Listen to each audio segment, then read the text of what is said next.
Welcome to I Did It for the Story. I'm Amy Saidman, and our mission at Story District is to help people like you become great storytellers. In this podcast, you'll hear some of our favorites, true stories told live from the Story District stage.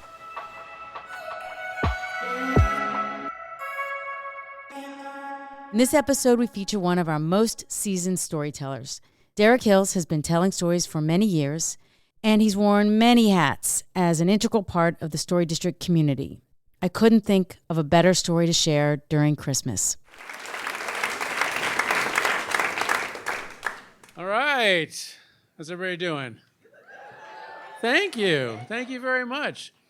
So I'm 10 years old, and I roll out of the boys' room at school when three girls confront me. And it's a couple days after Thanksgiving, and their leader, who I may have been Grace Kane, I don't know, she says, "Just so you know, there's no such thing as Santa Claus." And they go on to make several good points.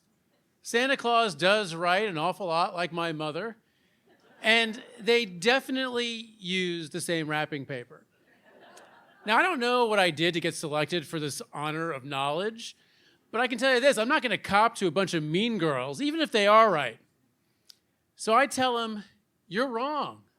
Santa is real." When I go home, I tell my mom what happened, and she gives me this big bear hug, and she goes, "That's right, honey. That's right." Because I believe in the magic of Christmas almost as much as she does. And believing makes Mom happy. And I, as the oldest of her 5 kids, take it as my job to keep her that way. So I spend my weekend stringing together cranberries and popcorn. I spend my weeknights sticking little cloves into oranges, because that stuff makes the house look and smell pretty. And when I bring home my report card, it's all E's as far as the eye can see. E stands for excellent, by the way. It's the objective metric that proves that I'm on Mom's path that she set for me, which is to become the man she wished she married.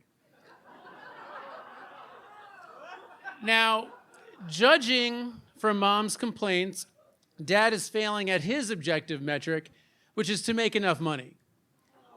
Now, he's a mechanic and truck driver, and when it snows, he hitches a plow to his pickup to earn some extra cash. Mom calls this hustling, which I gather is something poor people do, and we're definitely not poor, guys, all right? Some nights, Mom smokes a cigarette and stares out the kitchen window. "Your father's never home," she says, and together in a cloud of smoke, we just shake our heads. "I guess you're the man of the house now. I wonder if my parents are going to get divorced." So one night, a couple of weeks before Christmas, Dad says, "Get your coat. We're going to get the Christmas tree." And I am ecstatic because Dad usually gets the tree all by himself, but this year he wants to include me. It's like my favorite part of the holiday. Well, after the presents, okay, but something's a little off because Dad is carrying a tree saw. And as far as I know, all of the trees at the lot are pre-cut. Also, sawing is normally a daytime activity. But, Dad knows what's up, so I get in the car with him and we drive. And we pass familiar landmarks, the stationery store where Mom calls ahead so I can go buy her cigarettes, the pizza joint where Dad and I stop for a quick beer in Shirley Temple after Pee Wee football. I tell him I want to play in the NFL.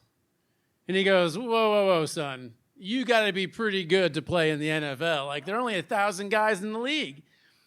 And frankly, I'm insulted because clearly I'm the 4th best guy on my Pee Wee team. And I want to tell him that Mom thinks that someday I'm going to be president of the United States people, and we know there's only one of those jobs. But I keep it to myself and just watch the lights ahead change from red to green. So we keep driving in silence until we pull off to the side of this dark 2-lane road. And Dad hands me the saw. When we get out of the car, the semi pulls up behind us and illuminates our target. This big, beautiful spruce tree. And he says, "Don't worry, this won't take long," which is good because I'm pretty sure this is illegal. But the thing is, I know this tree. It's one of 3 that obscures this municipal drainage ditch. And in summertime, when we come back from the beach, Mom always slows down and hushes us kids.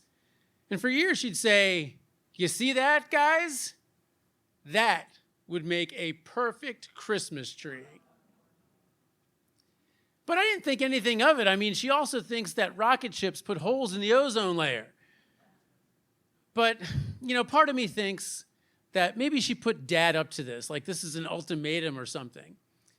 But that other part of me, the part that believes, thinks maybe the Spirit moved my father to grab me and to create some Christmas magic of our own.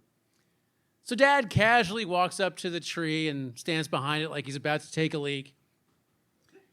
But I hesitate by the side of the road. And he goes, "It's okay, I'm going to get McDonald's for us later."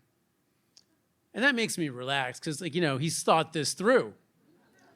So I run up after him and I hand him the saw. And he tells me to hold the trunk on high while he gets underneath to cut. The needles of the tree pierce my jacket and my skin, and I feel like it's a cosmic commentary on what we're doing. The passing car's lights flash on my face, and all I can think about is wondering if we're poor or not. But before I can finish that idea, the tree falls and Dad's dragging it back to the car. And as we're fixing it to the roof, tying it down, 10, 12, 15 cars pass on by. No one stops, no one honks, no one shouts at our malfeasance. We're getting away with it. Later, at McDonald's, Dad says that he's proud of me. When we go home, Dad puts up the tree and strings the lights, because that's the man's job, and that frees Mom and I to do the women's work of decorating. So we put on my popcorn and cranberry garland, and we hang my great-grandmother's gold and silver ornaments high and low. And when Mom and I sit down on the couch to admire our work, the room is awash in the scent of fresh pine. She puts her arm around me and pulls me close and starts to sing. Silent night, holy night, all is calm, all is bright. And this is what she sings any time of year when her heart is full of love for her children.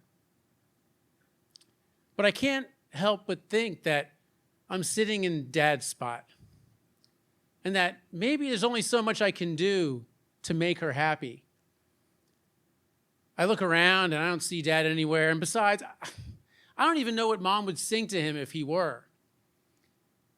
But I know enough about Santa to understand that there aren't going to be a lot of presents under the tree this year. So I choose to look at this tree as a symbol of my father's undying love for my mother. It's the greatest Christmas gift I've ever seen. And I just hope that if we all believe enough and can draw faith from that tree, maybe it'll be enough to save my family. Thank you.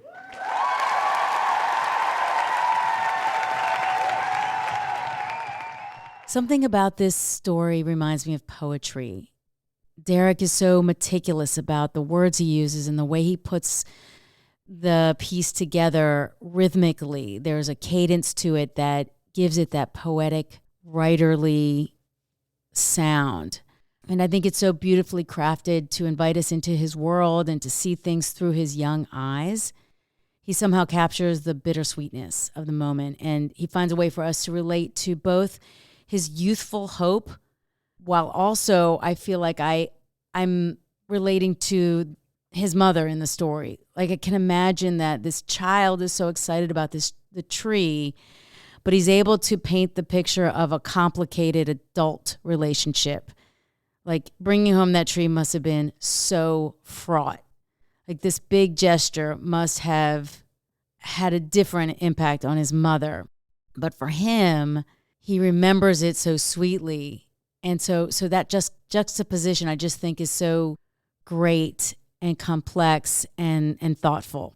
He also does a great job of dropping clues throughout the story. He doesn't just tell everything straight up. He kind of he's just sort of like dropping these breadcrumbs along the way for us to pick up. And eventually we connect the dots ourselves and we see how all the pieces come together. So I think that that's another example that he sets for a well-told story. So I hope that Derek's story is getting you to think about your own stories, and Story District can help. To see a show, tell a story, take a class, or bring us into your workplace, visit storydistrict.org. Follow us on social media. Subscribe to this podcast, leave a review, and please tell a friend. Until next time, I'm Amy Saidman, and this is I Did It for the Story.